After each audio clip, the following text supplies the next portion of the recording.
coffee, and hot. Wake up, America. You've got a dog that needs walking. That's right, sunshine. Just put on a big pot of strong coffee and get ready to type your little hate mail with your opinions about kumbaya and flat earth insanity. Stand-up comedy? You want stand-up comedy? Well, we've got sit-down comedy. It's time for Coffee with a Dog. You make me laugh. Misleading, false advertising. I'm ashamed that we even have that in there. We don't have stand-up comedy. We don't have sit-down comedy. Well, maybe I have to rethink that. Maybe later on we'll have a few yucks. Probably not.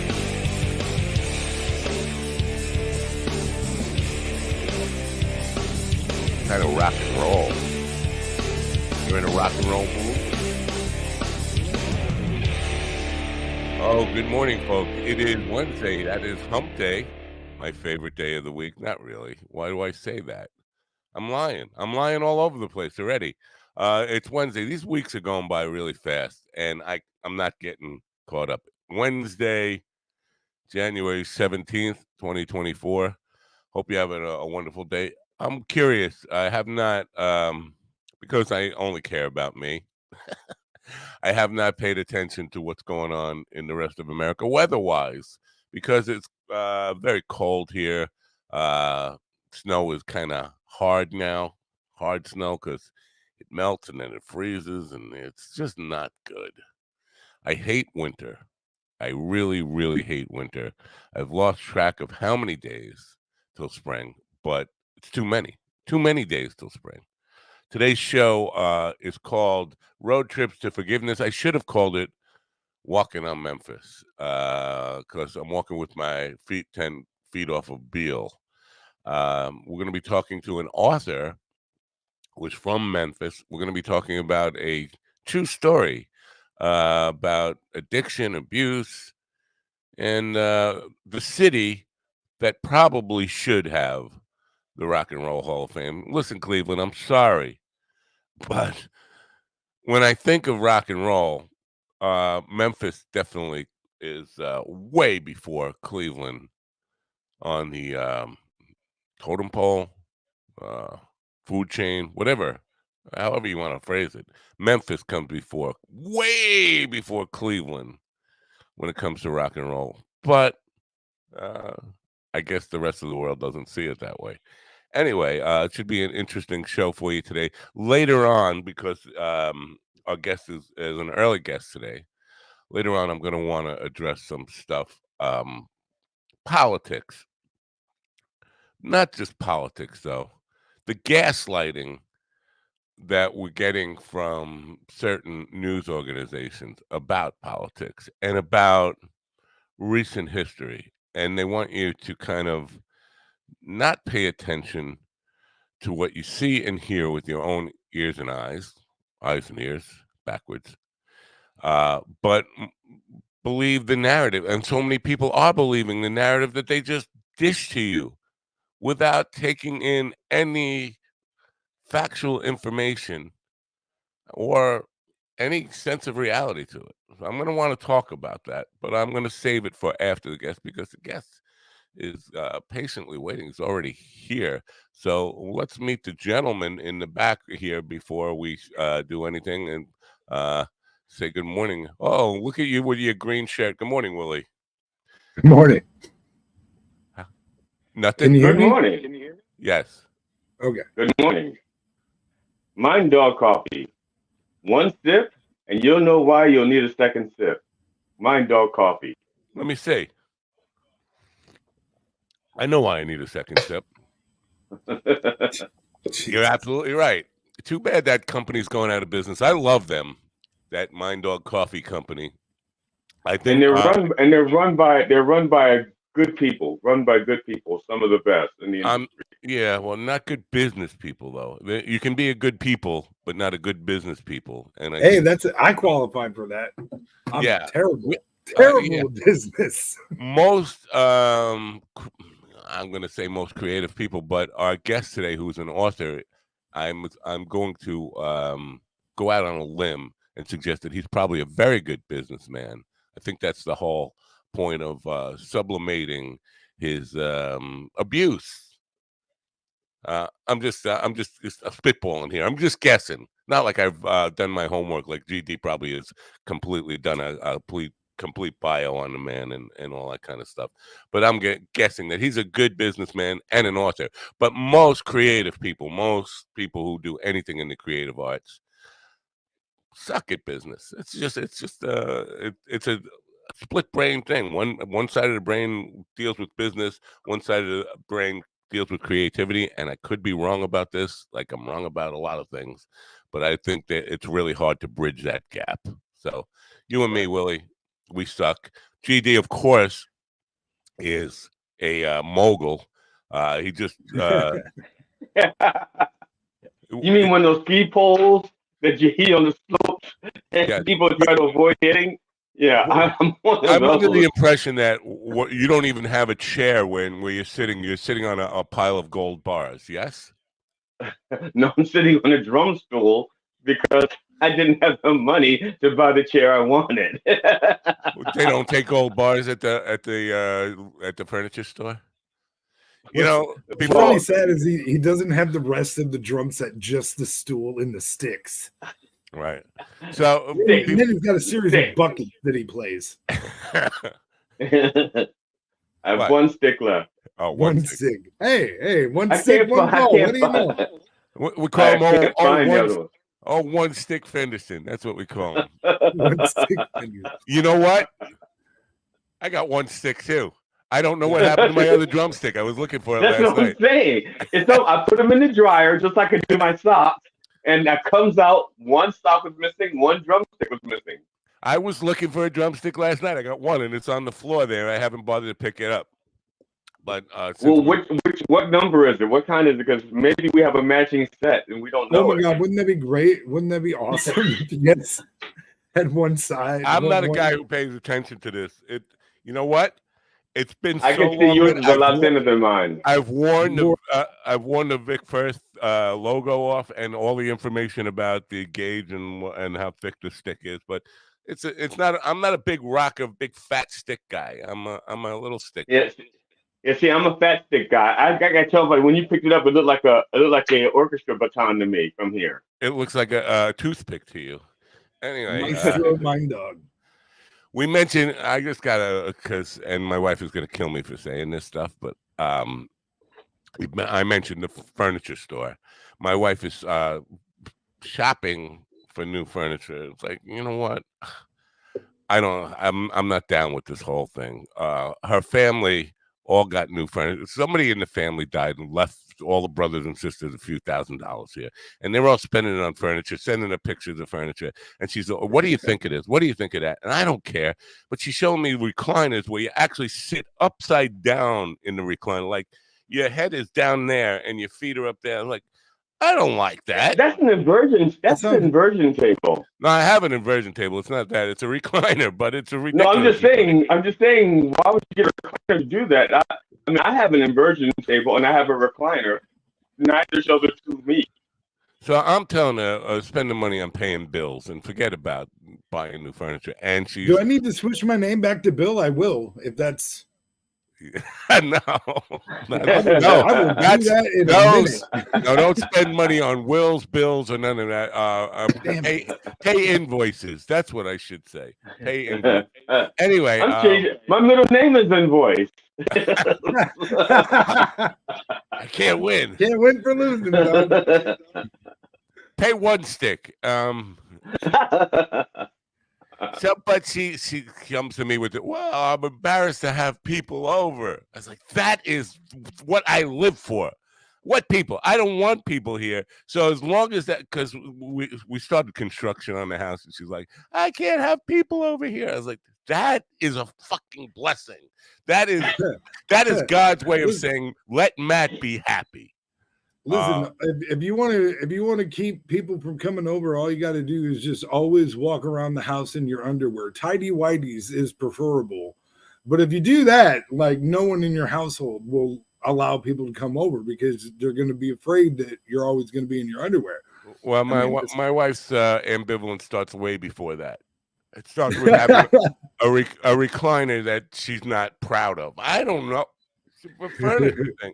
But I don't want people here. The reason I live where I live is because there are no people here. I love people, but I don't want to. Back in the day when I was younger and we had the pool going and all that stuff. Sure, it was nice to have a party every once in a while. Now I want to be isolated. I want to be alone in the wilderness and not deal with anybody. So.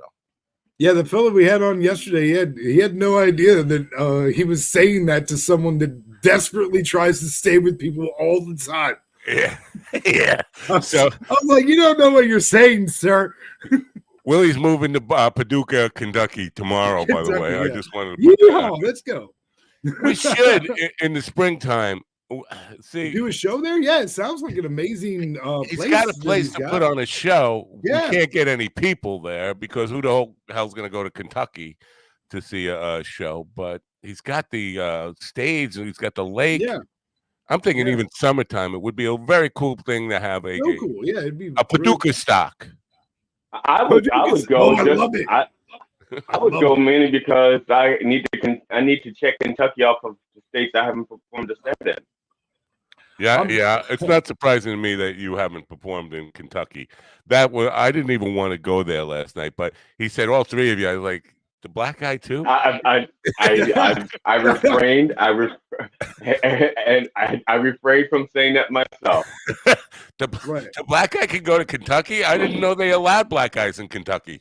Well, I mean, it depends on the part because Aaron. That's the problem. Because Aaron Bullitt is in Louisville, so it depends on the part. But he's in southern. Yeah, I forgot. I could have sworn he was in California. He's going to be on Monday, by the way. He's Louisville. Wow. He used to buy his firecrackers in what's that? Illinois, Indiana. I think that's the state right above Louisville. That's right. When they were, I'm getting him mixed up with Melvin Hayes because let's face it, all big black guys look alike. Black guys look alike. Yeah. Except for Melvin Hayes plays bass and Aaron Bullitt doesn't play bass. I think he just does character. Slap it though. No, I was surprised. I was like, he's like one of the black people. Guys play bass. See, I guess my prejudice is showing. That is a myth started by South Park because Token didn't know he could play bass. Maybe Aaron doesn't know he could play bass because he's never had one in his hands. I think everybody from Memphis plays bass, right? Though everybody, I think you have to play bass if you live in Memphis. Just as a starter thing, probably play multi-instruments. I love that. People have told me I need to learn guitar. Should I learn regular guitar or should I just get a bass? Because I think if I get, or what do you think, Matt? You're the music guy. It depends on what you're trying to do. I mean, for one thing, it's you. That's it. Yeah. But if you, I want to not sing a cappella. But then you should get a 6-string acoustic guitar. That's what I think you should do. Yeah, or a harp. I want to try left hand. Oh my God! Don't tell me a harp. Don't tell me because my fucking ass will go and fucking just harp. I love harp. I love especially harp. with how emotional I sing. I mean, how much more sense would it make that I was just. Hold up here. Sorry. Now we got to bring the guest in, but I can't just yet because Gigi just said he loves harp. Have you ever actually played a harp or tried to play a harp? Yes. It is so neat. First of all, I didn't realize that the strings are color coded. You know, that's the first thing. Not the strings of, and I mean, like at the very, very top or the very bottom, there's like little colors that help. It's a beautiful instrument. I love it. I worked with a harpist when I was in the cult. I worked with very closely with the harpist. We had a harpist who followed Barbara, the cult leader, everywhere she went. She had to have a harp with her, a full orchestra harp, and she was a super talented harpist. I hope it was on wheels. Yeah, it was on wheels, but I was the guy moving it around and had to retune it every time we moved it because my gosh, you move it 30 feet and you got to retune it. Oh But my it's God. also How does it stay in tune during playing if you can't even move it 30 feet? I would think playing it would just make it. Well, you don't. you're You not don't putting move it it on a while you're hand playing. truck. Yeah, you're not putting it on a hand truck and shaking the hell out of it when you're playing it. That's part of it. Oh, okay. Yeah. But also, it's as difficult to play as a pedal steel guitar because the tunings are really reliant on foot pedals and stuff like that, and the sustain pedal and all that kind of stuff, and the tightening of the string. It's a very difficult instrument to play, and it's horrific. So that's why I love it. Don't no harp. play a harp. But auto harp might be good, like a June Carter Cash auto harp, because that's just got buttons on it, and it says G. That's for wussies. That's for wussies. Take the challenge, take the plunge, get a real harp. If you start learning harp, today, by the time you're 75 or so, you might be able to play. Anyway, we have a guest today who's an author who's from Memphis, Tennessee, which should be the home of the Rock and Roll Hall of Fame. And for me, it's more synonymous with rhythm and blues. But I mean, the king is from Memphis. That's right. I mean, how can you have Martin Luther? Martin Luther is from Memphis. Yeah. Well, he marched to Memphis, didn't he? Right. I'm sure. And I think he because I know he ended up in Memphis. Yeah, he ended in Memphis. I didn't know that he was. I didn't know he started there. No, he didn't start there. He started, I think, in Alabama. Wow. In Alabama, right? I don't know. That's a good question. We'll look that up if anybody wants to look that up. But I guess Tom Harrison is an author with a passion for weaving captivating narratives, born and raised amidst the vibrant rhythms of Memphis, Tennessee. His deep-rooted connection to the South shapes his unique storytelling. He's got a book that's coming out. Let me just bring it up here. I have it in. I put it here. Here it is. Oh, right over Willie's face. It's called From Punishment I to knew Peace. that's where it was going. It's a road trip to forgiveness. He's here now, ladies and gentlemen. Welcome in, Tom Harrison. Good morning, Tom. Good morning, gentlemen. How y'all doing? We're doing well. Wow, Great. love that. You got a radio voice, my friend. Well, I've been told that. So if you need somebody, need some help sometime down the road, dog, I'm there for you. Oh, very cool. Now I got another guy trying to take my job. That's right. I got and he's not brown. And he's not brown. You see that, Willie? He's not brown. There you go. Oh yeah. What is what's did Memphis, Tennessee get swamped with the winter weather that most of the country's getting? It did. I have a few years ago relocated from Memphis. So, and one of the reasons, at least for today, to be away from Memphis is the fact that they've got 5-6 inches of snow. And as you can imagine, most any town or city in the South, they can't handle it. They can't handle it at all. So, but yes, they have. I'm in South Georgia, where they talk about the one time it snowed about 40 years ago, and and if it does snow, like if you see flurries, all of a sudden people can't drive. I get it. Yeah. Shuts the world down. There's no doubt. Yeah. Well.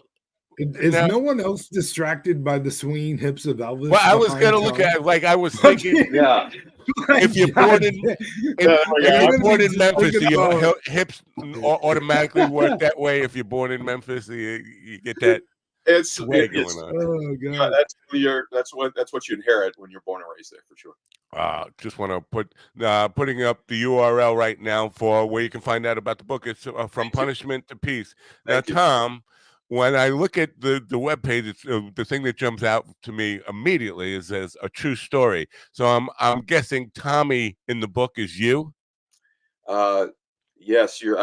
Do I call you Matt or Dog or you call me Dog? I like that. I figured you might like fuckface. That's what we really like. No, it would be a huge coincidence, but in reality, that's exactly what it is. Dog. Okay. But it's more about the other main character in the book than it is about Tommy and or me. So, all right, very cool. It's good to know that. A lot of people I talk to, and they kind of fictionalize themselves in a book like this, and are a little bit shy, even though it's based on a true story. The main character doesn't have the same name, as if they're trying to tell the world. I don't think you can really help people if you're not like totally naked honest about some of the crap you went through in life, and if you're Well, trying to share that. and that's exactly what this is. The book is about, dog. It's exposing layers that I think we all have to one degree or another. Right. And by me doing it, I'm trying to attempt to really show that there is a path to gaining a To level of healing. peace in life. Yeah. And to really do that, you got to kind of put the mirror out there and Right. really show not only who you are to yourself, but to others to say, I need help. And Yeah. that's really what the book is all about. We try to do that now. Willie is the most honest person with that I've ever met in my life. We aim to do that every day on this program. Is kind of like not hold back and tell the truth. It's a difficult thing to do. Were you prepared? Like, did you have to psych yourself up to how difficult that is before you started writing? Well, absolutely. And I think the main thing is you have to be, if when you kind of draw it out, you gain ownership of it. And there are things where, at least in the character of Tommy and in John, the uncle character, that to bring that into the light is extremely challenging. It can be challenging. And yet, once it's there, it's amazing what can come from it. Yeah.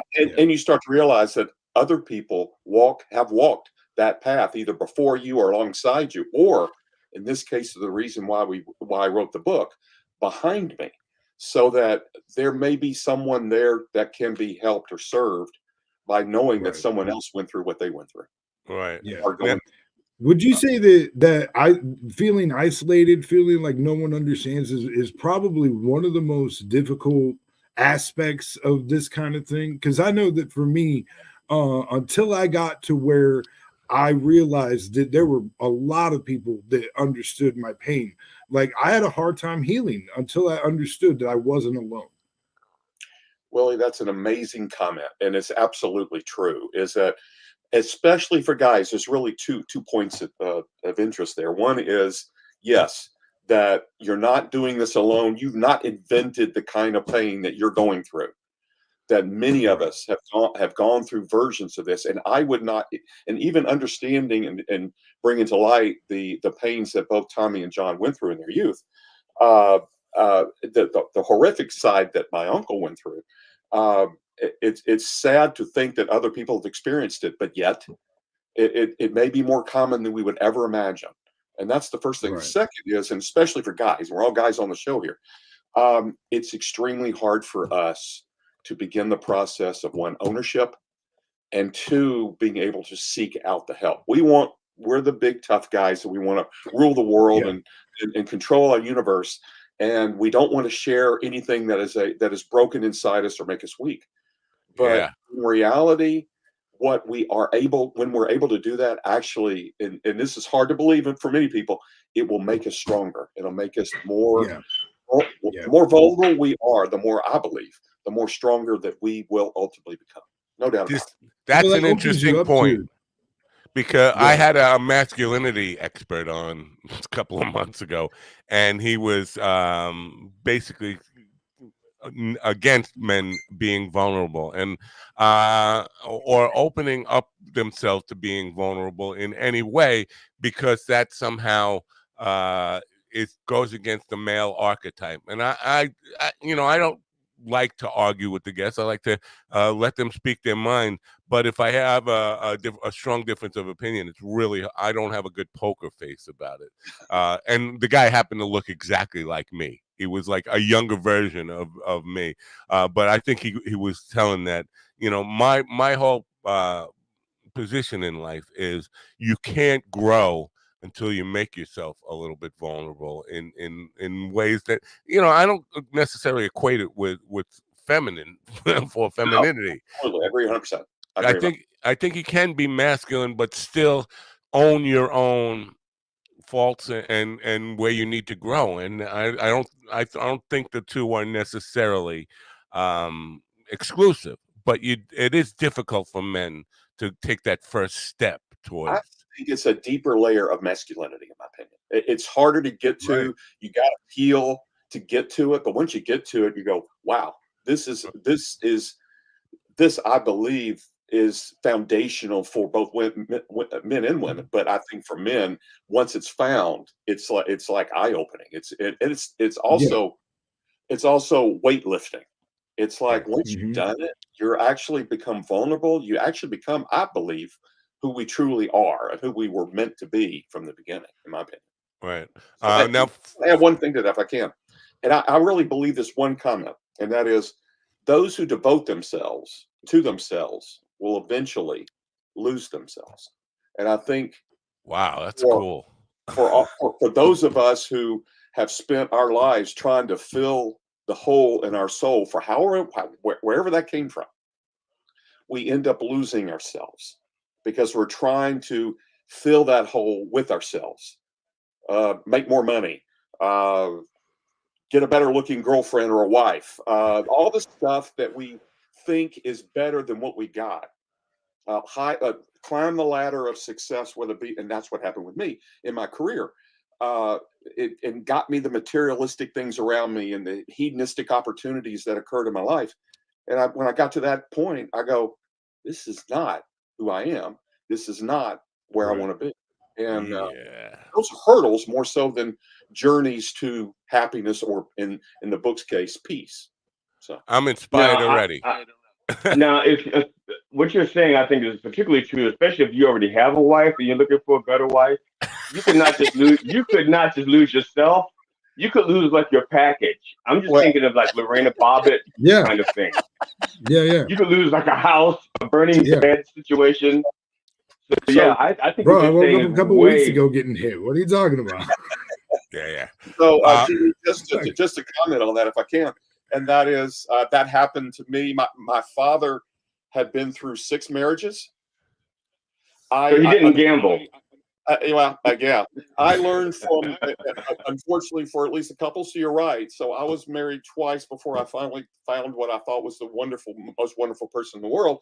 And 50% times 50% is 25% or less when it comes to having to ultimately move on with your life. As far as so being mature enough to and thoughtful enough to really truly find that wonderful person as early on as possible is pretty important, in my opinion. I just want to offer this piece of advice for people who've never been married. The first chances are you're going to get divorced. So the first marriage, you should be broke, so you have nothing to split in half. Get all of your wealth during your second marriage. That should work, and therefore you can get to keep all your money. That's my take on it. I think Jeff Bezos might disagree with that. There are going to be exceptions for that for sure. There, yeah. Well, there is exception to every rule, but I mean, it's not like a law. It's just a rule. Oh, thank goodness. Did what you were going through and keeping it inside for so long, did that affect you as a business person, or were you successful in spite of this thing that was in the back of your soul that you needed to get out? That's a wonderful question. And it really started with and again, we're talking about 2 characters, same age relatives who had very abusive fathers. In Tommy's case, in my case, it was an emotionally abusive father who really didn't want to be a father because I was a product of 2 16-year-olds that diddled in the back of a Chevy. And 9 months later, they had a kid they didn't want. Well, the mom loved me. The dad said, "You're the reason why I failed in life or didn't achieve what I wanted to achieve." And he let me know that for 20 years before I became an adult. I'm sorry to hear that. Well, but I think that the point there is that to overcome all that, I barely got into college and then began to see success. And I became addicted to that success and actually became an overachiever, and I couldn't stop. So 1 degree, college degree became 2. Credentials, 1, 2, letters after my name that meant nothing. Materialism, as I said, just more money than I would have ever thought in my wildest dreams I would have. But I was flaunting it to my dad to say, this is what you said I couldn't achieve. And so the person that was punished actually inherited that and became the punisher. And that's a message in this book, where damaged people will become will end up damaging other people in their life. It's just so true. Hurt people. it's going to Yeah. happen. And I did that back to my father to say, look at me, how important I am. I did it to the people that were in my life. And I did it to myself. I did it to myself. And Wow. so it took a concentrated series of events that happened that said, I have to stop it. And I have to find the other side of who I am. And then by connecting with my uncle, one was I closed down my business, so I didn't have an office to go to. My second marriage failed, so I didn't have a home to go to. And then the object of my obsession, my father, he suddenly passes away. So I don't have an answer to that journey of proving to him that I was worthy of his love. Wow. So then I Right. had to go Right. inside and go, how do I figure this out? Because I don't like who I am. And that's really the story, the genesis of the story. Wow. Now, in terms of forgiveness, do you believe? Wow, this is so. It's really an inspiring story, and thank you for sharing it. Thank Uh, you. but in terms of forgiveness, do you believe that it's vital to be able to start with forgiving yourself before you can forgive others, or can you become a forgiving person, forgiving of others before you start to work on yourself? That's a good question. Uh, I I've never thought of it from the standpoint of what becomes what has to happen before the other. Until you just ask that, and my first thought, and in response to that, would be, well, if you learn to forgive others, then you can begin to forgive yourself. But in reality, the whole journey Right. of this book is the pursuit of forgiving myself, to figure myself out, own what I have done to Right. this world, make amends as needed, and then and that opens up the portals, I guess, of forgiving others. But so it's almost like a two-way street. And you're going at the same speed in opposite directions trying to achieve it.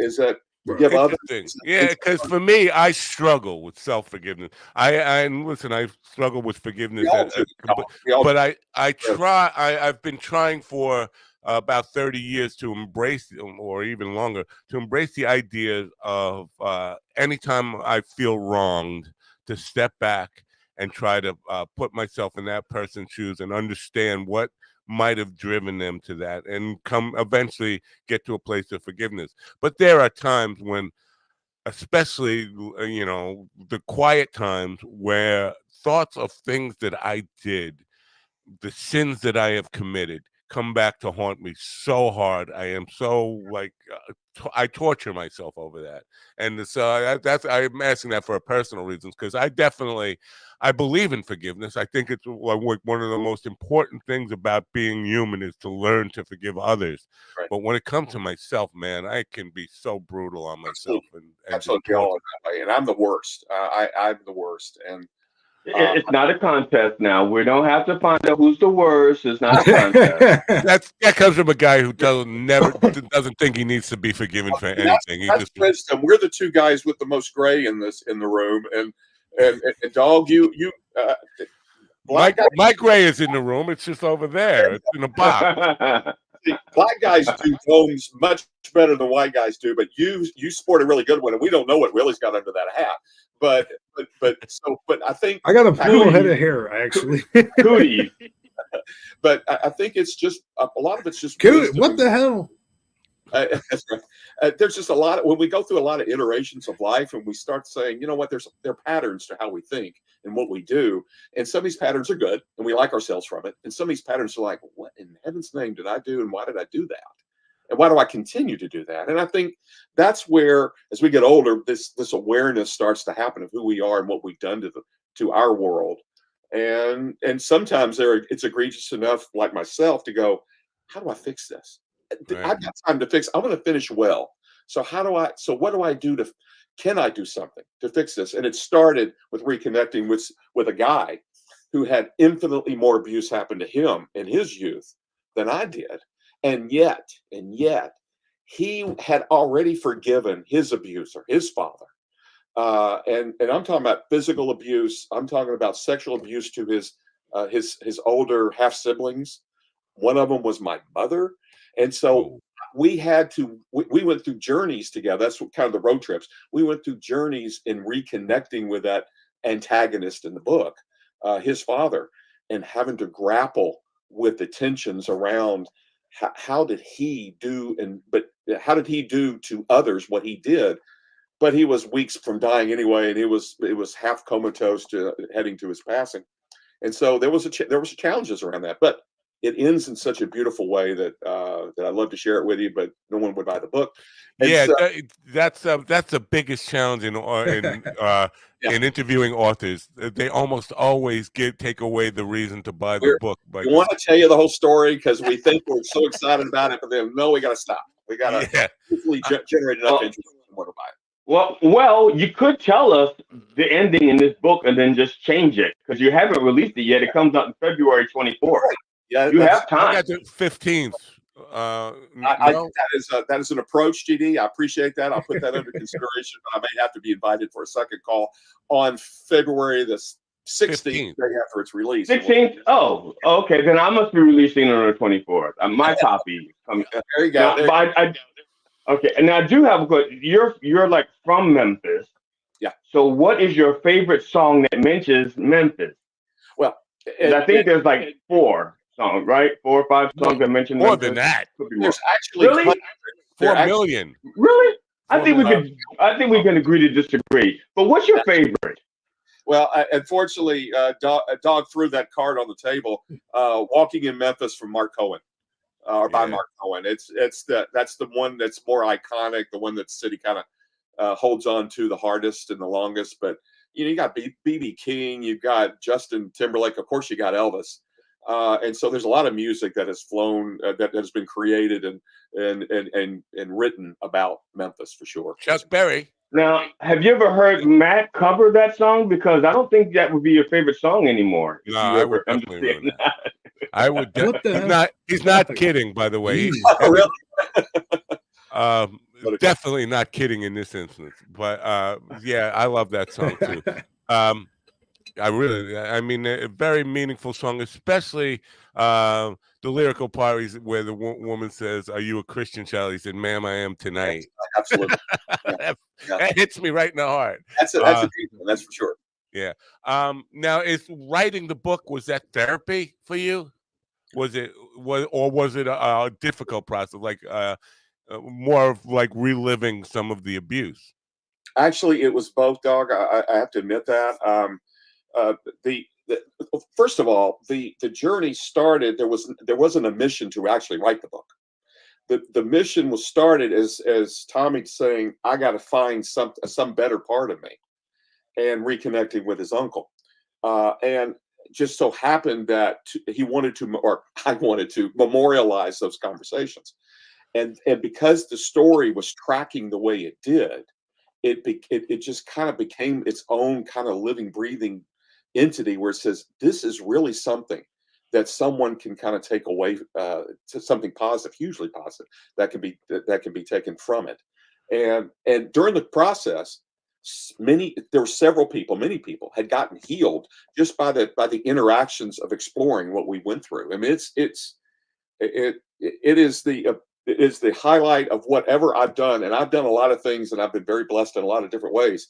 But this is the most meaningful thing by far I've ever done. It took 10 years to do. Wow. And some back and forths and some throwing it away and bringing it back because there was some frustrations in what John's journey was. He was addicted to drugs and alcohol for starting at 13. And Tommy embraced that and said, my mission in life, my want to finish well in life is to see if I could get him sober. And well, from my position, John was a late bloomer. Yes, because me and my friends, we started at like 9. I know I know that I get that, but John started at 13 and just started hard and didn't stop, and that turned to homelessness and in and out of the judicial system at least 4 dozen times. Do you have children? Me? Yes, I do. Okay, I'm going to ask a question. Are any of them named Tom Harrison? Because I noticed you're a 4th. Is there a 5th Tom Harrison out there? There is a 5th, Willie. Yes. Wow. I'm going to ask a question that is going to get a lot of people angry at me, or at least some thought-provoking things here. Because as a society, we put a lot of weight on the nuclear family, the importance of family. Right. And how what's happening in society, or we attribute everything that happens bad in society to the breakdown of the nuclear family. But every time we come to the idea of abuse and childhood trauma that manifests and stays within us, and everybody in this room right now has some experience with that. That starts in the nuclear family. Yes. So it's kind of like, I almost feel like maybe we got it wrong. Maybe the nuclear family is the root of the problem, because so many people live their lives with dealing with trauma that started as I have a song about called Hand Me Down. It's a hand me down of abuse from grandfather to father to grandchild. What's your take on that? Is the nuclear family the cause or the cure? Wow, that's amazing. That's an amazingly powerful question, I think. As it pertains to the story, the uh, I think the family unit is an incredibly important part of our ability to triangulate positively to our lives. There's no doubt about that. That doesn't mean that there are broken components of that unit, meaning there are members of the family, and the closer they are to your everyday, the harder it's going to be to overcome. But there are broken parts to that unit, and in my case, that was my father, and in John's case, it was his father. But It's almost always I dad. had other family members that did what they could to kind of counterbalance that. I mean, I had a lot of love in my family outside of the father, Yeah, but I get and that. so that kept me from probably, and I've never admitted this, didn't even write it in the book. I believe that kept me from committing suicide when I was a teenager. And Wow, that's I really powerful. believe that those Right. family members, Right. because they were there I could say and saw. I would say something similar. Sure.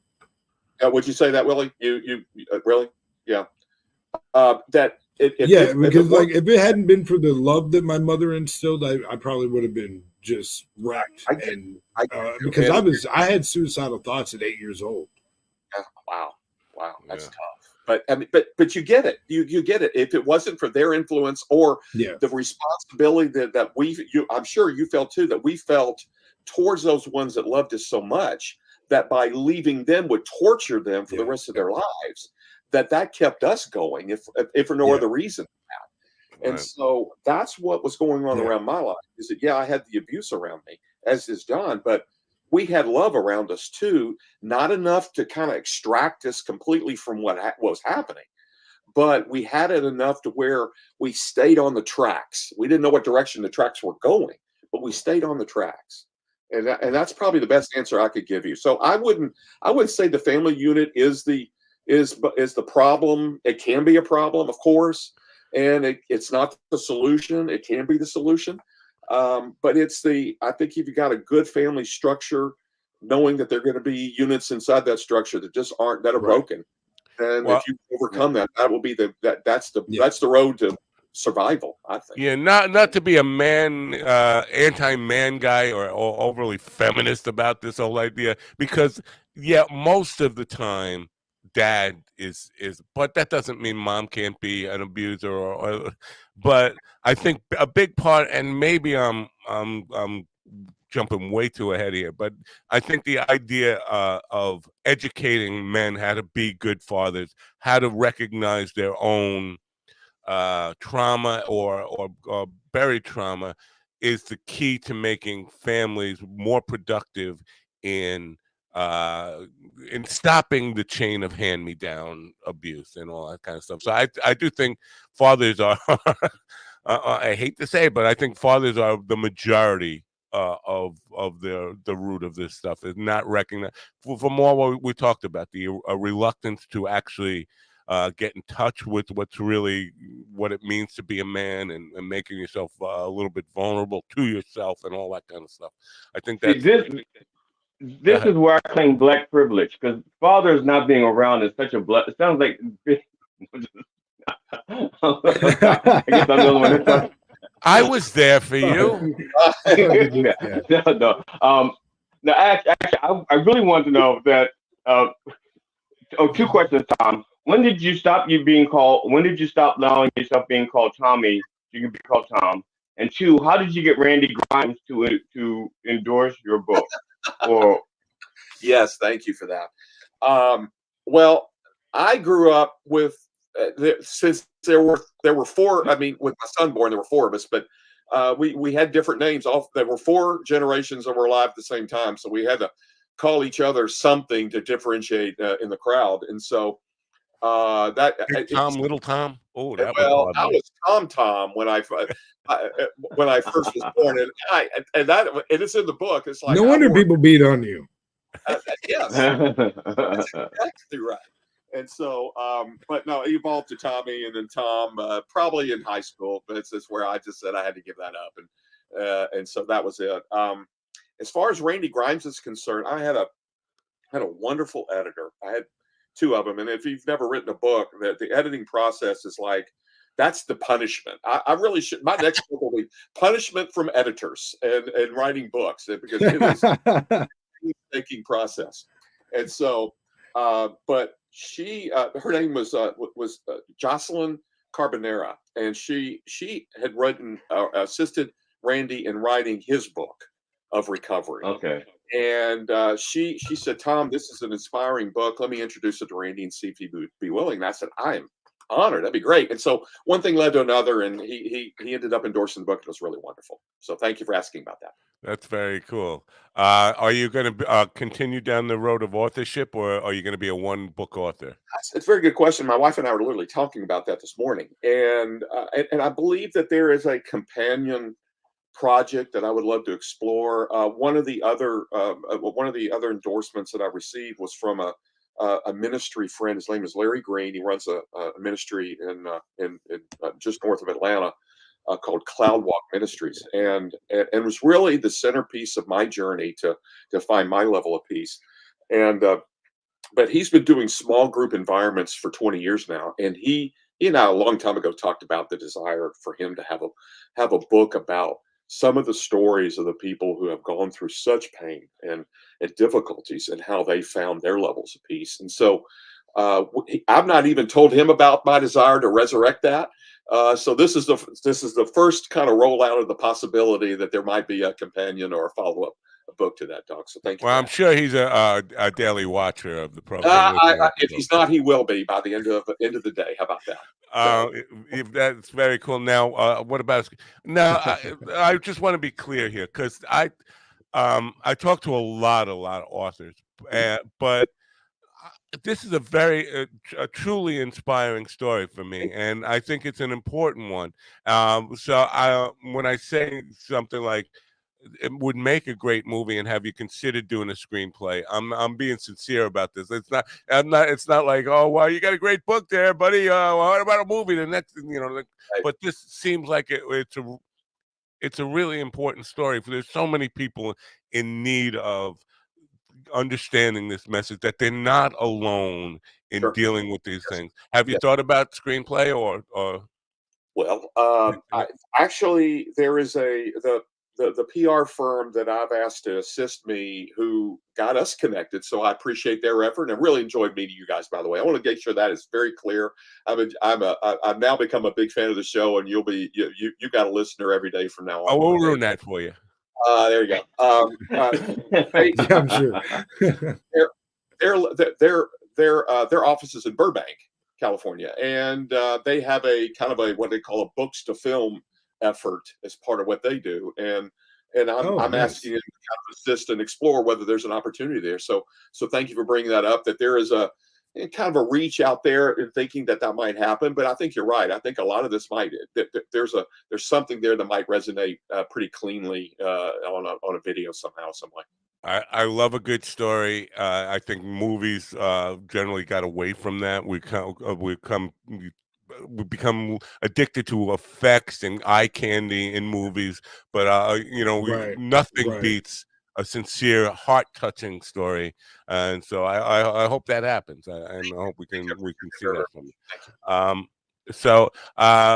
Anyway, so From Punishment to Peace is the address for you want to find out more about the book, and now it's coming out the day after Valentine's. Did you pick the release date or the publishing company?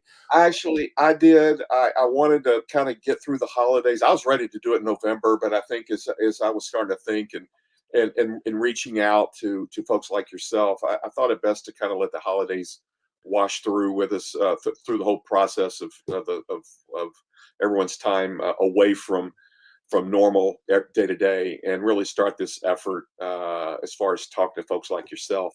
Very cool. So I'm literally just getting off the schneid and moving forward and meeting with folks like yourself. And so, if we'll put it on my calendar so I remember to remind people when the book's coming out. Are you going? Because I see on and I know we're getting short on time here, but I see on the website signed copies coming soon. Are you planning on doing any like personal events for book signings yet, or are you going to wait till after the book is out? I'm starting. I'm going to wait till after the book is out. It's kind of 2.0 of my efforts here. Going from, I'm a business guy, and I pushed my way out for a 10-year project to be an author. And now I'm kind of going back to the business side of selling a book. And Yeah. And it's different than kind of my background. But so I'm learning it a trial by fire, if nothing else. But yeah, I have a desire to do that, and we'll just see where the interest is and how far I'd want to go to. If there's a bookstore in Anchorage, Alaska, maybe on a plane and heading there, maybe in the summer. I'm tired of snow too, even though I've lived there. So, believe it or not, I got a friend who's doing comedy right now in Alaska. It's warmer in Alaska than it is in New York. So I've seen that many times. I get that. I actually lived in Alaska for 5 bull. years.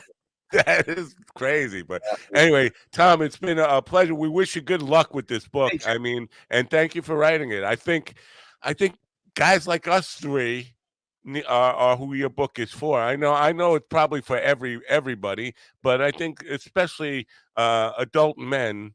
I think every single guy walking the planet will find something, see themselves somewhere in this book. So thank you very much. Well, you nailed it, Doc. Thank you, Judy, Willie. Thank you. Just an amazing time with you guys. A lot of fun. I'd already had plenty of coffee before we started this, so I wasn't going to drink another one, but I wouldn't have gotten through this interview. Sincere pleasure to have met all of you, and thank you for the interest that you've had in my project. I really Same here. I just want to buy your book on February 15th when it comes out. Thank you. And on the 24th, when the second ending comes out, to buy that one also. Buy both versions. Don't worry, he'll be off the program by then, so we don't have to deal with it. Tom, thank you very much. Good luck with the book, and be well. And if you follow up with anything or feel the need to come back and promote some more, please do come back. I love that. You know what? You guys have been great to talk to. I like I said, you got yourself a new fan for sure, because you guys are a lot of fun. Great. So have a good day. Bye for now. I'll take care. Bye. Tom Harrison the Fourth, folks. Good stuff there. Willie, you should write a book. That's what I'm thinking. Yeah, very good. You should. When are you getting started? I've actually started to already. I just don't talk about it very much. I'm writing. He did start it. The thing is, the introduction is 19 pages long. Yeah. Right. On that note, I just want to say I started surviving suicide when I wanted to, when I didn't. I started my first book February of 2017. I still have not finished that book. In the meantime, it's still not out yet. No, I have no. Yeah, that's why I don't talk about it much, because I don't want to raise people's expectations. I have not finished that book. My second book, I started in 2020, in January of 2020, right before the pandemic. I finished that book 4 times and have rewritten it 4 times, and that's still not out. So I started writing my first book in 1996, and it was supposed to be about the first Black president who was half Black and half white, who was elected in 2008. I kid you not. I still have like the first rough copies. The only difference is that the reason he became president was because he was half white and half Black, but he could pass for white. I had no idea that Barack Obama was going to be half Black and half white and be president in 2008. And he could pass for Black.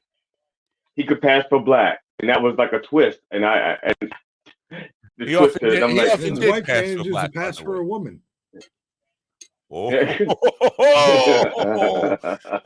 Willie, and Hey, Alex Jones. I know I talk about Alex Jones way too much, but every time he's on Twitter 4 or 5 or 6 times a day, he has a new conspiracy theory, and I'm like, God, that's got to be exhausting. He's been doing this for 30 years, and it's not like he's gonna have a heart attack. Well, it's not like one new conspiracy a day. It's 4 or 5 new end of the world scenarios that he has drawn up every single day.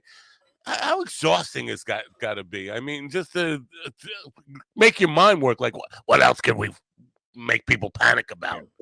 It's my thing is, what else is up my ass today? I don't watch him or listen to him, but I know that every conspiracy that it seems though every conspiracy that he like bloviates or whatever that he puts out there, somehow he can tie into a product that he's selling.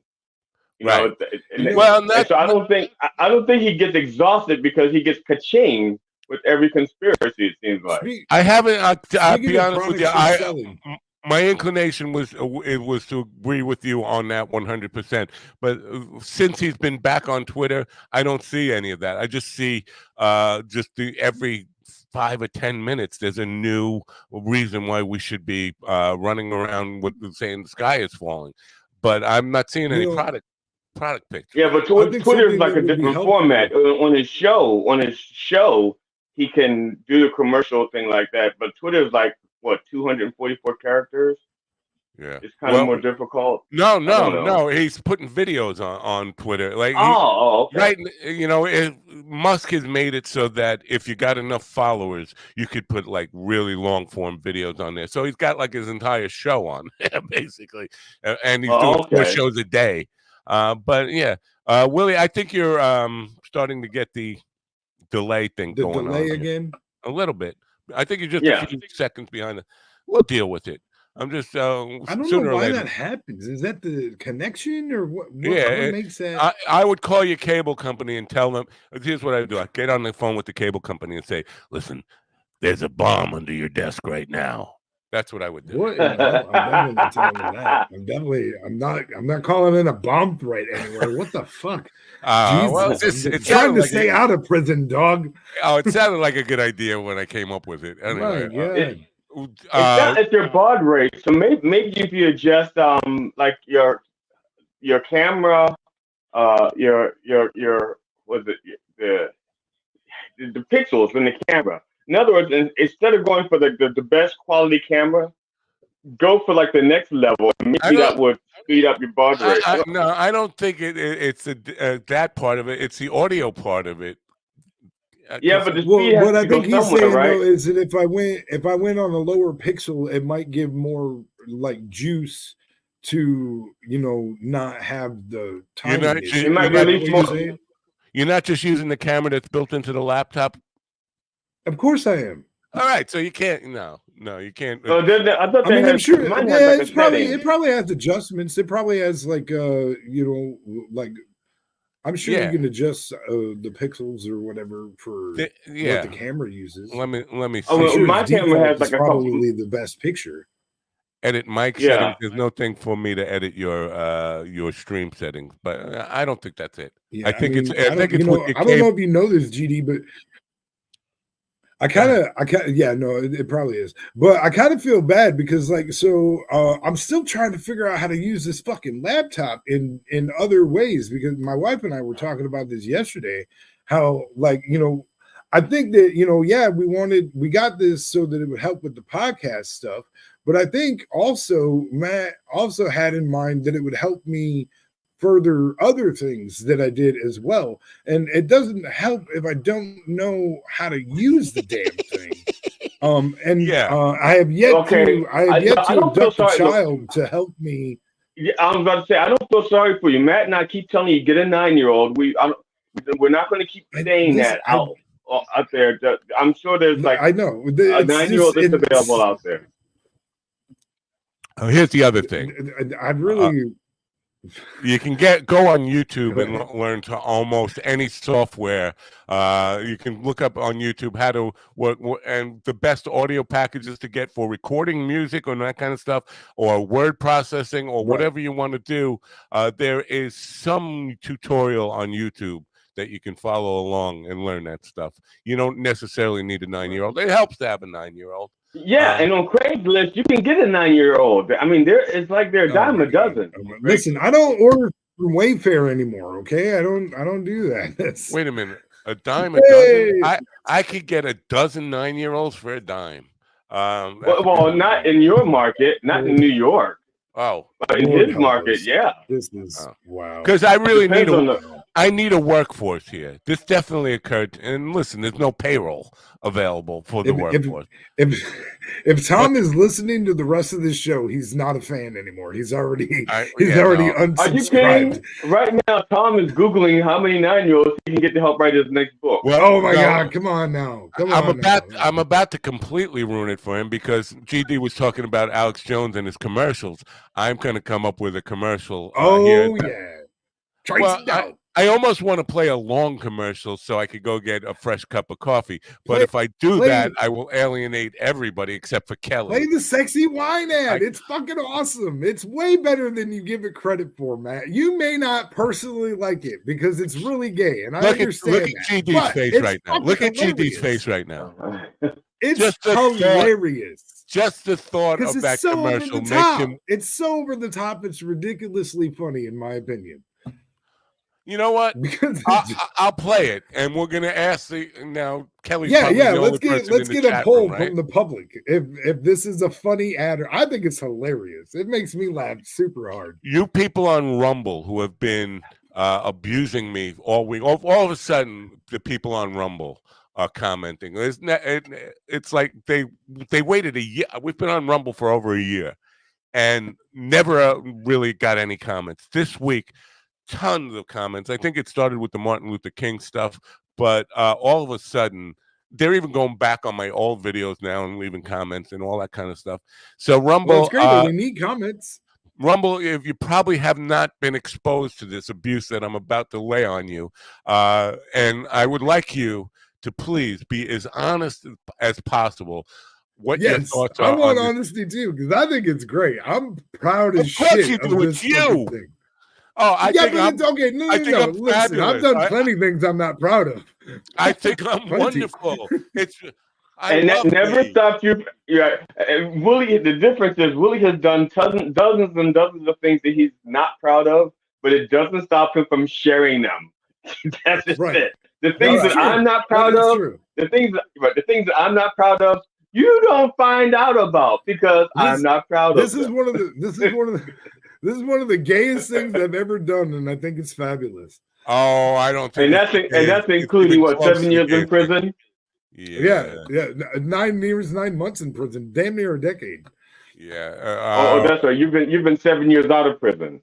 If we may, 7 years out. Yep. Let's because I really do need to go get a fresh cup of coffee. So I'm about to ruin this show. Tom, we made a new fan in Tom, but we're now going to lose a new fan in Tom, and probably before you hit the button, Matt, I just want to say, Willie, we need to have a celebration for when you have been out of prison as long as you were in prison. So whenever that day is. Yeah, whenever that day is, mark it, and we're going to have to do a show or something, either a comedy show or a prison show or, oh my God, that'd be so dope to like my stop. We'll do Paducah stop. Yeah, Paducah stop. But yeah, no, that would be dope. But Naked Wines. I'm trying to. All right, Naked Wine. I'm going to get coffee. You go get some wine. We'll be right back. What happened? Naked Wines. Welcome to a better way to buy wine. NakedWines.com is a customer-funded wine business. We don't just sell wines, we make them happen. Since launching in the UK in 2000, 2008, angels have helped us invest in over 159 independent winemakers in 14 different countries. Turns out, it's better business for everyone. Our winemakers get to sell all of their wines and make a living.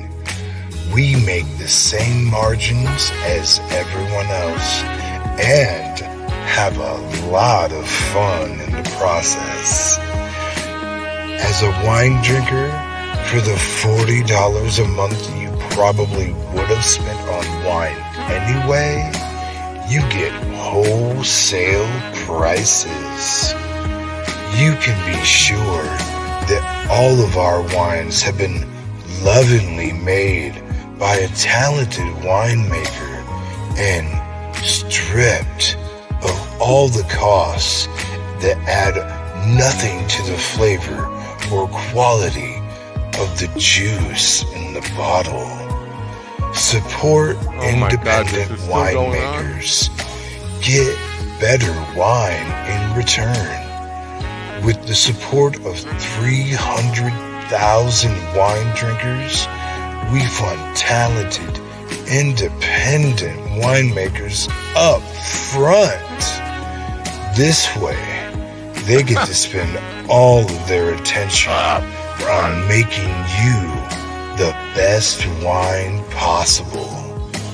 World-class wine direct from talented, independent winemakers. A better deal, up to 60% off market prices. A better way to discover tasty new favorites with over 2 million reviews from wine drinkers just like you. Become an angel today and get started. Visit minddogtv.com and click the banner on the homepage. No, it sounds like somebody who's mentally disabled. It's just too slow. It's too slow to be effective. I think I understand what we were going there. We're going for there. Now, Kelly is the only one in the chat room, obviously, commenting on this, and she loves it. She loves it, yeah. She should be disqualified because of her bias on this. For voting, yeah, no, her vote probably her vote is definitely biased. Evil So, Ian is also in the chat room, so but funny. he's staying quiet on the opinion on that dopey commercial. It's way too long, man, to be funny. It is long. It is, what is it, 3 minutes or whatever? Way too and long. I am a little That's slow. too That slow. is true. See, thank you, Ian, for defending me there. He said, I'm gonna don't make fun of Willie just because he's slow. Don't make fun of Willie because he's No, slow. I think that commercial was like 6 minutes long, but I could be totally wrong. It feels like It just 6 feels like hours that. It long. feels like 6. It's only 3, but it feels like 6. It does. It does. Right. But listen, Right. Hey, you'd be surprised. Really? when I Is get it only done in 3 20 minutes? okay? Damn. All right. Am I going to ruin things if I get political here? Because I have to. Express. No, please get political. I need something to wash that taste of that commercial out of my mouth. Well, you have a more accepting palate for things political than most people do. A lot of people. I know we turn off part of our audience, especially me, with my political rants sometimes. But there is something I got to get off my chest. Some hair? Well, no, there's no hair left on my chest. I think we've seen that. I think there's video on about the lack of hair on my chest. But how old are those videos? And how long does it take you to grow hair on your chest? Wait, hold on a second. Oh my god. Oh my god. We're gonna get a shirtless Matt Napo video now.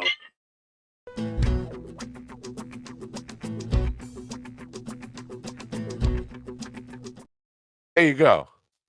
You don't see anything on there. Happening. It looks like I shaved my chest. I'm telling you do need that. You do need that guitar head bolo So type. in there though, I think you need that hair, so bad. it's not like there's no hair. It's just like it's like baby fine hair, and you can see right through it. It's not. Yeah, It's see, not, I have like one hair, but it's like 12 inches long, and so it looks like a bush. Oh my I god, have that. the I have girl, that in my nose. I have that the 12 girl inch I lost my one hair in virginity to, like she would grow one hair on her nipple, and I swear to God, in a couple days, that thing would grow like 2 inches. Because I'd pull that thing every time. Every time I'd pull that thing, and the next time I come over, it'd be 2-3 inches again.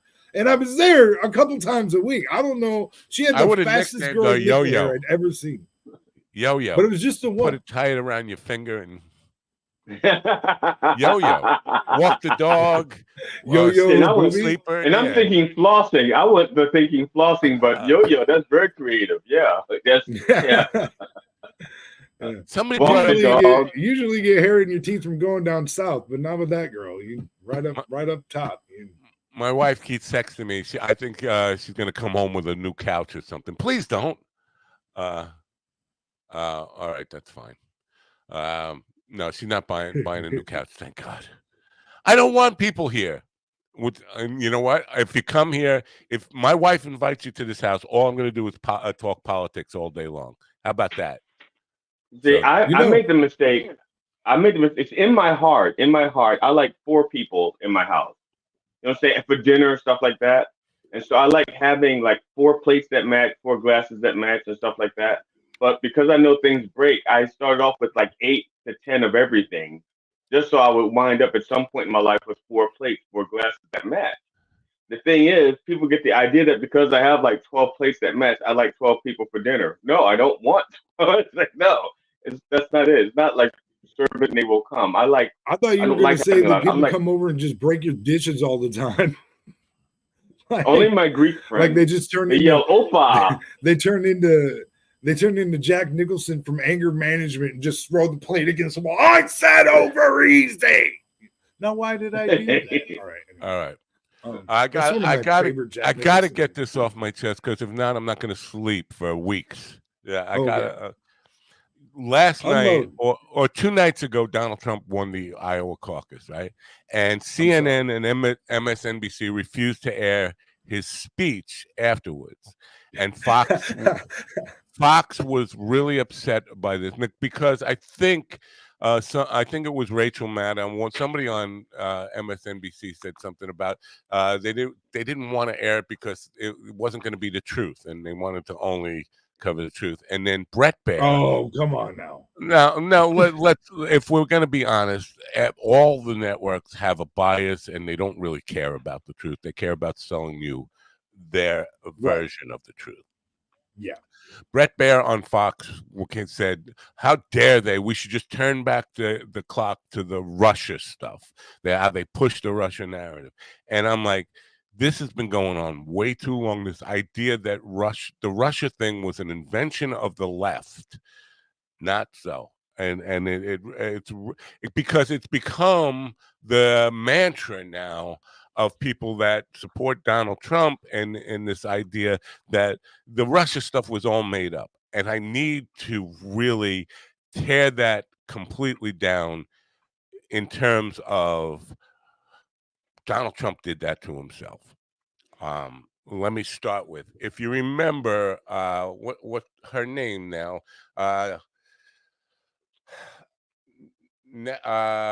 Natalie, where Natalia, what's her name? Natalia. Oh my God, this is so hard to pronounce. The Russian NRA woman.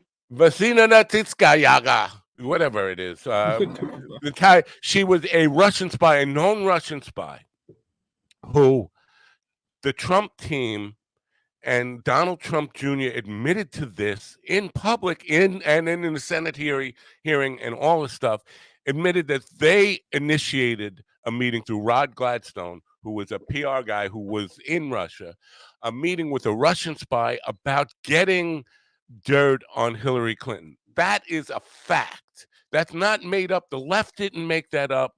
That came originally from Donald Trump Jr. saying it was about the Magnitsky Act about Russian adoption. It turned out that was just a cover story and a lie.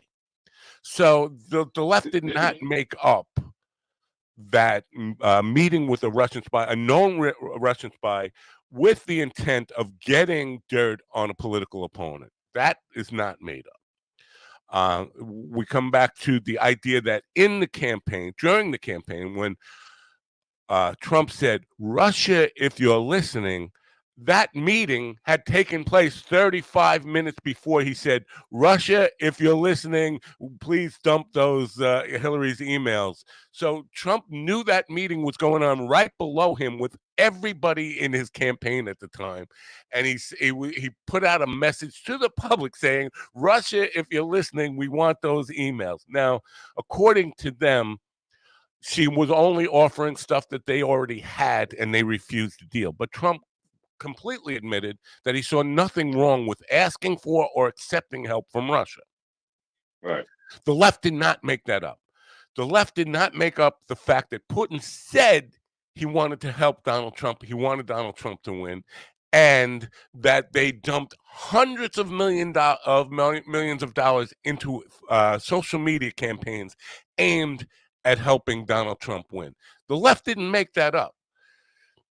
Where the things that what is false that the left had a participation in, and Hillary Clinton certainly had a participation in, was the dossier, the Steele dossier, which was actually started by Ted Cruz's people during the primary season. And when Ted Cruz dropped out, then Hillary's people bought into that. And there is some falsehood in that. The Carter Page stuff, the stuff about Cohen going to Prague and all that stuff was inaccurate at best and maybe a lie. But the left didn't make up all the Russian stuff. Now, that Natalia, whatever, whatever her name is, I can't. Bertinelli. Yeah. No.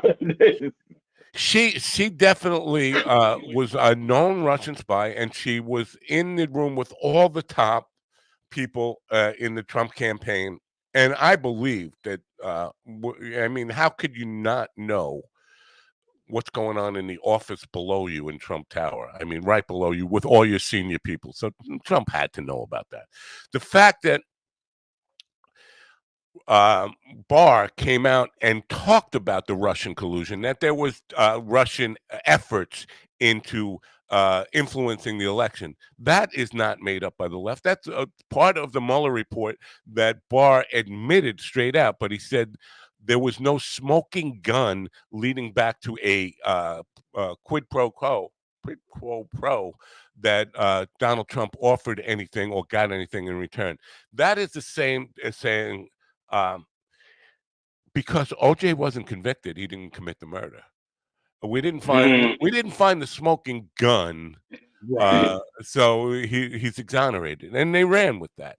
So that part of the Russian stuff wasn't made up. The other part is during the campaign, after he said, Russia, if you're listening, they already accused him of having deals with Russia, and Trump came out and said, I don't know anything about Russia. I mean, I've heard of Russia, but I couldn't, I'm not, no deals with Russia, no loans with Russia. His lawyer, Rudy Giuliani, came out and admitted in court, open court, that during the presidential campaign, there were business deals with Vladimir Putin's people. His attorney said on Sunday, raising questions about congressional investigations looking into possible links between that. They were going to build the Trump Tower in Moscow. That was, and the whole time Trump was saying, I have no deals with Russia. I have no loans with Russia. He was working on a deal with Russia. So that was not invented by the left. All this stuff about, well, the Russia thing was all a smokescreen and a bunch of lies from the left. No, it was as much from Donald Trump's own people and the right coming up with this. Now, Maria Butina. Yeah, that's what I was thinking of. That's what I was thinking of when you was. I was thinking she's the NRA spy. Yeah, another Russian spy who was definitely working, but she also had ties to the Obama administration officials. But she was working within the Trump campaign in national interest of according to her, bridging a gap between the two countries, between Russia and the United States. But she was working with Trump officials. She's basically lobbied with every single prominent Republican, and then took pictures of her, and we were on vacation with her. That's so, and she was indicted. I'm not sure, but because I tried to look this up, I believe she met an untimely death, like a lot of Putin's friends got thrown out of a hotel window. Well, last I heard, she was like greeted as a hero in Russia. Possibly. Now, I'm trying to look this up exactly what happened to her, but I thought that she might have tried to fly. In other words, but now another big part of this is Felix Sater and Bayrock. Felix Sater was working for Trump in 2006. Felix Sater is a known Russian mobster who was working in the what part of it's Sheepshead Bay, Brooklyn, and real estate, but working with Donald Trump to Trump Soho. He built the Bayrock building in Trump Soho, and was working on real estate projects. He had an office directly across from Donald Trump. Like Donald Trump's office is here, Felix Sater's office is facing that, directly across the hall, with cards that said Vice President of Trump Organization, going back to 2006, long before he was running. So even if you don't believe there's anything illegal or nefarious going on there, the left did not fabricate that. That's a matter of fact that existed 10 years before Trump was even running. So this whole gaslighting about the left making up the Russia stuff, it's got to stop. I mean, it's gotten to the point where the lie has been told so many times, people just buy it now. They just accept it. Oh, yeah, the Russia stuff was all fake. It wasn't all fake. We don't know. We have no smoking gun proof that Donald Trump made a deal with Putin to help him win the presidency. But he said he would accept it. He would accept his help and saw nothing wrong with that. He praised Putin over and over again. He has nothing but terrible things to say about everybody, and people, including people who used to work for him. But Putin walks on water in Donald Trump's eyes, and cowered to him in Helsinki. And his and everybody who's aligned with him solution to ending the Ukraine war is just to let Putin have Ukraine. That is exactly their position. So to say that the left is making up this idea that Trump is aligned with Russia, aligned with Putin, and all the evidence that says that some shady deals going on there, that's all made up by the left. No, it wasn't made up by the left. You're free to say, I'm on the jury and I'm voting to acquit, like with OJ. You're free to say that, but you can't say it was made up or fabricated or just nonsense. And there's no reason to believe any of it. That's the end of my rant on there. There's a lot more to if we want to get into details. The P tape, by the way, I got to talk about this because the P tape was sensational, and people talk about the P tape. Hope Hicks, who was Donald Trump's most trusted confidant during his administration, she testified in front of the Senate that on the day that the grab him by the pussy tape made it into the news, she went to Donald Trump and said, there's another tape out there about you with hookers in Russia. Now, consider this. At the time that news was released, that the grab him by the pussy tape was out there, that campaign was in full panic mode. This could ruin us. If people, the reaction to the grab him by the pussy stuff was DEFCON 5 level for a campaign. And she went to Trump and said, there's another tape with you with hookers out there, hookers and P in Moscow. And Trump's reaction was not, that never happened. There couldn't be a tape. Put Michael Cohen on it. Make sure he gets that tape. This will be, Hope Hicks testified in front of the Senate. Put Michael Cohen on that. Make sure he gets that tape and destroys it, and make sure there's no other copies of it. I'll take care of the Hillary stuff, the grab him by the pussy stuff and the debate that was coming up. So if you are not guilty of the P tape, of the P incident, and if I came to you and said, GD, there's a tape of you in a Moscow hotel with hookers peeing on a mattress, you'd say, it can't be a tape because that never happened. Exactly. Not only would I say that, I would do this. I would not just say it. I would go like to my wife, my loving wife, honey, it never happened. It couldn't have happened. You know it didn't happen. You have my passport. The one thing you would not say is put my main man Michael Cohen on it and make sure he gets that tape and destroys it and make sure there's no other copies. Right. Get one Nut Willie on it for me. Get him to destroy that tape. So all of this goes, the whole point I'm trying to make here is, and I don't care if you're a diehard Donald Trump guy or if you are a Democrat, Republican, any of that kind of stuff. The fact is the left didn't make this stuff up. All this stuff is Donald Trump's doing. If he's not guilty, he only has himself to blame for creating this mountain of evidence that makes him look guilty. It certainly wasn't anybody on the left that did this. Again, the Steele dossier started with Ted Cruz, a Republican who was beating him. He actually beat him in Iowa. It drives me crazy every time. Russell Brand, who has gone away now, made a short-term living off of just saying the Russia stuff was all fake. See, it was all fake. They made it all up.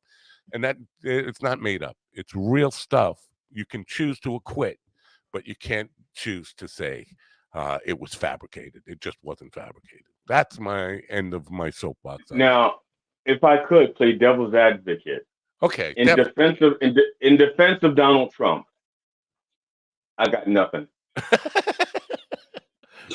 Who does? Who has anything real to defend this guy with? Like, Fox and that's the thing. Max, other than delusional people, this guy is indefensible. He's indefensible at this point, and that's what drives me batty. Is that people still stick up for this fucking steaming pile? You know what I mean? Like, come on, man. Come on. Brian Gazanka says, I think Maria is a TV personality. I told you I could have had that wrong. I will definitely check on that. I didn't see. Maybe it was the Natalia Vojvodensky, the Magnitsky Act activist that got went for a fight. Somebody over there who was a Russian spy who was in. Maybe it was one of the diplomats that were taped in the embassy. Somebody over there ended up taking a flight, and definitely three hookers with urinary issues, urinary tract. In other words, they could track their urine back to Trump. They took a powder. They're gone. Yeah, that would be interesting if we could, and if they could be located in any way. Listen, it's just really frustrating to me, and it drives me nuts that people will say that this was all like fabricated. We know it wasn't fabricated. The meeting with the Russian spy, Hillary didn't make you take that meeting. Now, would she do the same thing? Absolutely. Hillary, I'm not, and this is another point that when people, what about Clinton? What about Clinton as a defense for Donald Trump? And even in the rape stuff or the Epstein Island stuff. Well, what about Clinton? I was like, please, let's go to Clinton. Because if that's your defense, if Bill Clinton is your character witness, let's face it, Bill Clinton was credibly accused of rape when he was 13 years old and again at 16 years old in his high school, got away with that. He is on record as abusing women his whole professional career. Paula Jones, Jennifer Flowers, you can go on and on and on. He was banging a 22-year-old as president of the United States in the Oval Office. And he also went to Epstein Island as many times or more times than Donald Trump. So if you want to say, what about Bill Clinton? Keep in mind, Bill Clinton and Donald Trump were very good friends, and there was no bigger supporter of Bill Clinton while he was going to Epstein Island than Donald Trump. So, if that's your character witness, yeah, let's go there. Let's talk about what a slime belt Bill Clinton is and why Donald Trump was so close with him and admired him so much. Yeah, it wasn't until when Hillary Clinton was running that there became a rift because Yeah. Trump just went after her relentlessly and Uh, in personal ways also. I got to address this because Mike is, he tried to play, I got you with Yahoo and Snopes yesterday, and he's wrong because I did not see that on True Social. The fact that Yahoo and News and Snopes came out and declared that story false yesterday because it was taken down and it was no longer on his True Social network. What's his name? Jason Miller has a career that is based on cleaning up Donald Trump's tweets and posts on Truth Social. And so it was there because the Snopes and Yahoo News thing say, we can't find the original poster because the original poster wasn't one person. It was 34 people who all took screenshots of it and shared it on different networks at once. So when things are fabricated like that, it's very easy to track the original hoaxer. These people can't do it because the original hoaxer was Donald Trump posting that on social media. So something more, and that is if that's what you got. They also say because the mainstream media did not report this, that they would report everything. Donald Trump does between 60 and 80 posts on True Social every day, and the mainstream media can't possibly pay attention to all the lies and all the stupid stuff he says, and they don't report it. Nobody in the mainstream media has reported the dome claim. We're going to build an iron dome over the United States of America. I saw him say that and heard him say that with my own two eyes. There's plenty of videotape of that. So that is their excuse for saying it's false. It's not false. He absolutely made the claim about King. According to Jason Miller, who did not wait, what is this? No, they don't. He's saying BS. They live off his post. No, they do not. It's impossible to because it's so rapid fire doing it.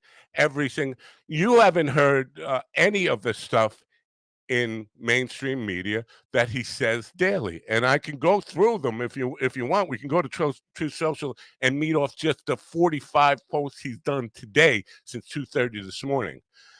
The media does not cover all of them. It can't possibly cover all of them, especially ones that are up for 4 minutes and then taken down.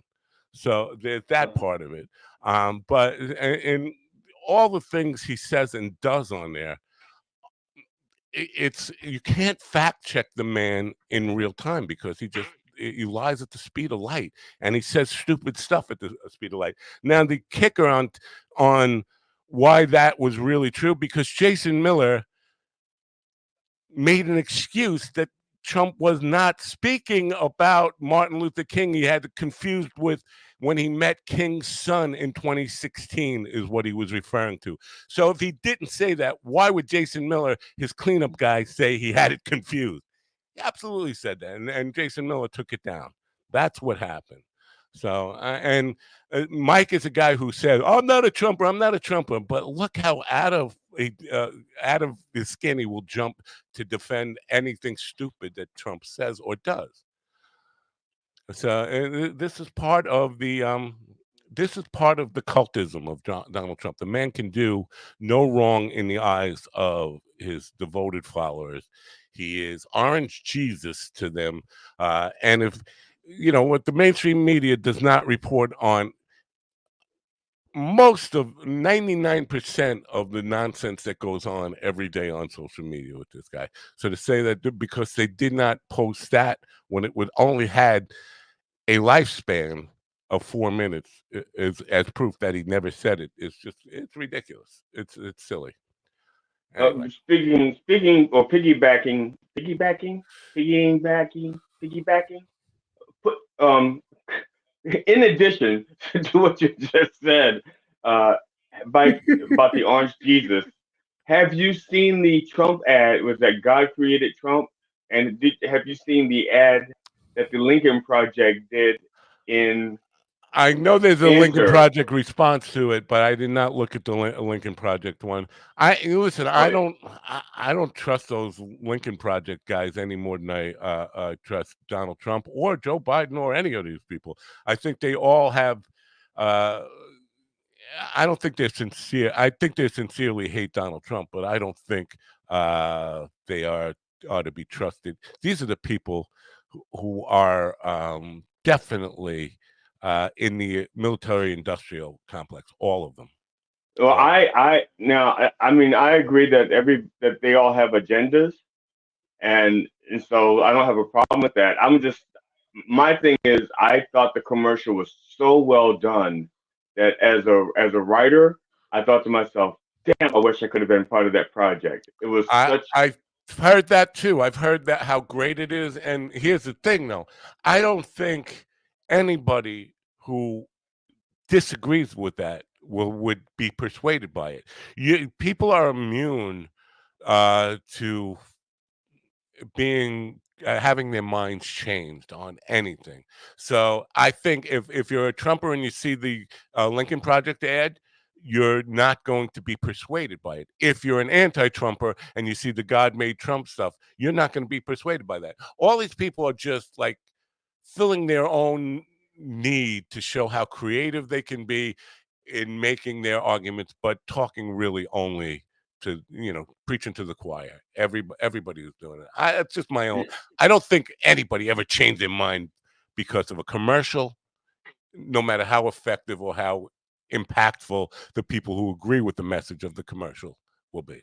I agree that people don't change their minds because of commercials, but I do think that people change their minds over cathartic moments. That it has to be something that shatters the wall around their illusion.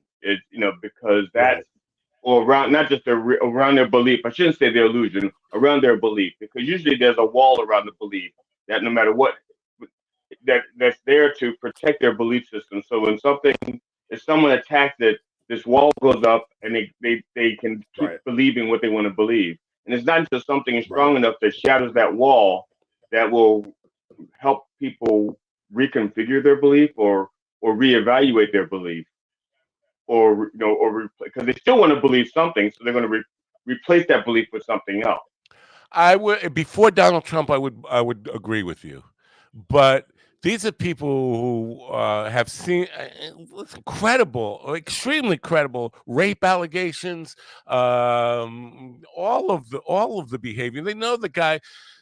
Most of the evangelicals who are behind him know that he cheated on all his wives. He bragged about watching 15-year-old girls change their clothes, get naked in front of them. All that stuff, which goes against that you would think grabbing them by the pussy would be enough to be that for them, to shatter their But world view. Doesn't. but they have this saying that allows for all that other stuff that happens, and that is that God works in mysterious ways. So I'm that not. way, I that way think they can. I'm just saying that way they can justify. That way they're going to justify saying all those. Yeah, we know Donald Trump is doing all those things, but God is using him to protect babies or to help us build a Christian nation I or think that's to. the talking point and the justification for what really is at the bottom of this. And listen, you can disagree with me on this, absolutely. But my opinion And on you're this not going to is dock my pay. no, well, maybe a little, maybe a little. Doc is probably So you're gonna have to start paying to be on the show, GD. yes, you have to pay. I've been I don't. paying. I think that's Believe just. me. I think it's justification for team position. I think people are. If you're a Republican, you hate Democrats. If you're a Democrat, you hate Republicans, and you just want to win. You want to be on the team that's winning. So you're going to say anything. Listen, because obviously, most of these people who will get into public service do not want to see America destroyed, but both parties will say the other party wants to destroy America. It's not based in reality. It's based in team colors, and I refuse to hear anything negative about my team, and I want to. You could take away Democrats and Republicans and make it Giants and Jets, and the argument remains the same. Your people are all bad. My people are all good, and my people are saintly. Your people are evil.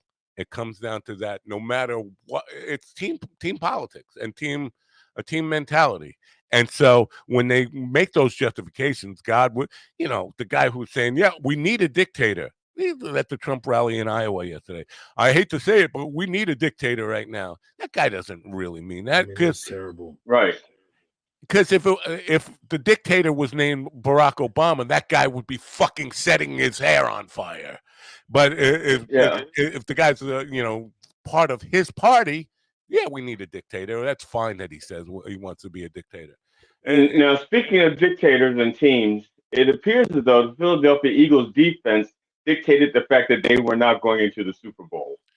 You have to rub me in the wrong way on that one. Listen, I didn't get it right. I'm just talking about dictating. That's all. All right, no, that's a good one. Good way to get out of the whole political stuff. Thank you for that.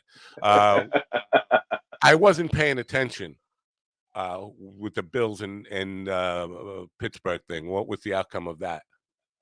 Oh, Bills spanked Pittsburgh. I'm not sure what the score is. It may have been like 32-9, or that may have been I don't know what the score is. I just know that Pittsburgh got a manhandled. Will, are you following this stuff at all? I mean, not really. I do remember kind of catching the score, and Pittsburgh was getting killed. That's but I mean, that's the extent of what the favorites and stuff, and the odds makers that had to completely change, right? Who's predicted to be in the Super Bowl now? I'm sure. Yeah, I'm sure. So who's the favorite now? San Francisco 49ers? Is that right?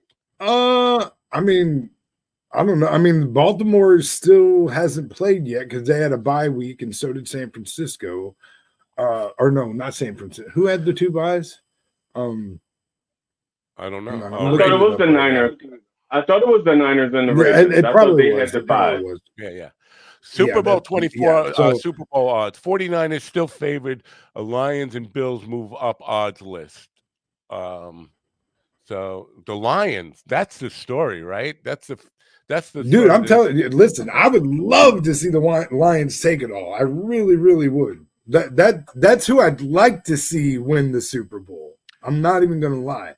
But I mean, I'm an NFC North guy. The Bears are an NFC North team, so obviously I'd like to see it go to the division. And I fucking can't stand the Packers, so go Lions. I'm with you. I never was a Detroit fan at all on anything, but the Lions have been the Cleveland Browns, Cleveland Indians. Remember the Cleveland Indians, the Washington Senators. Yeah. That they've been the underdog for so long that I would be happy to see them win. I don't have any dog in the fight here. Lions won their first playoff game in 32 years, beating the Los Angeles Rams 24-23. That's a narrow win. I didn't know that. So Detroit's odds shortened from plus 1,900 to plus 900 from plus 1,700. So they're still not. Vegas is still not considering them a real contender. But if I had $10 to waste and I put it on Detroit, and by chance they did win, I'd win. What did you say? 700 to 1? Hold on. No, if you bet $10 to win $100 total. So plus 900 means you bet $10 to win $100 total. So if you bet $100, you'll win 1,000. Okay. It's not great, but it's good. No, definitely. I don't like betting on things. I don't like betting on things I can't control. So well, I wouldn't bet anyway. It's much better than if you were to bet on the 49ers and they win. You'd have to bet $175 to win $27.50. That's like now So, that's like my comedy career. I want to bring this up real quick. That's like me producing a comedy Kelly show. mentioned that Eminem was at the Detroit game. I just want to say that Taylor Swift is so much bigger than Eminem that didn't even hit on most people's radar. That Eminem was at the NFL game. Nobody gave a fuck. But Taylor Swift being Eminem didn't even know. Eminem didn't even know he was there. Yeah, Eminem was at the Detroit game watching Taylor Swift at the Kansas City game on his phone. Isn't he sober now? He probably knew. He probably knew. That just coming back to what mainstream media covers. Mainstream media didn't cover that at all. Now, right. Eminem's prime years of his career ended a long time ago. Has he even put out any new work? Sure. But I mean, oh yeah. But he did make it. He did make it into the Rock and Roll Hall of Fame, though. Right? Didn't he make it to the Rock and Roll Hall of Fame? Did he get inducted? I don't know. Whoa, what? That is not at all what I was saying. I don't know. Being dumb. So, what game was he at, though? Kansas City? The Detroit. Oh. But he was watching the Kansas City game because even he was watching Taylor Swift. Now, did they deal with... I did not know his middle name was Bruce. Did they have, 20 feet of snow in Detroit? They didn't in Detroit, right? Oh, I don't know. You guys know? I have no idea. No, the way the weather is crazy as it is, Detroit probably had 90 degrees. Yeah. I don't know. Somebody, now we have to say goodbye to Govs, which I'm going to do right now. Say goodbye to